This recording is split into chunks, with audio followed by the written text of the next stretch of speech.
ഈ സൂക്കേടിന്റെ പേരാണ്. അല്ല, അത് നിന്നോട് പറഞ്ഞിട്ട് എന്താ കാര്യം? അല്ലേ, ഒരു ചെറിയ ഓപ്പറേഷൻ കൊണ്ട് ഭേദാക്കാവുന്ന സൂക്കേടേ ഉള്ളൂ.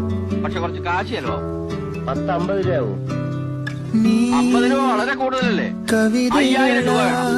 കാശ് കയ്യിലുണ്ടാവുമ്പോ പെണ്ണെ കൊണ്ടുപോവാ, കണ്ണിയാൻ ചെയ്യപ്പെടുത്തുന്നയക്കാം. എന്താ ശ്രീയേട്ടാ രാത്രിയില്? ഡോക്ടർ കൊടുക്കാൻ 5000 രൂപ. എനിക്ക് അത്യാവശ്യം ഒരു സ്ഥലം വരെ പോകാനുണ്ട്. 4-5 ദിവസം കഴിഞ്ഞ് വരും. ചിക്കു ഈ പണമായിട്ട് ഡോക്ടറെ കാണണം. ശ്രീയേട്ടാ, ഉന്നോട് നെഞ്ചം ഉറവാടും വേളை തണ്ണീർ കമലം താനാ മുഖം കാട്ട് നീ മുഴുവൻ പനി ഓടാതെ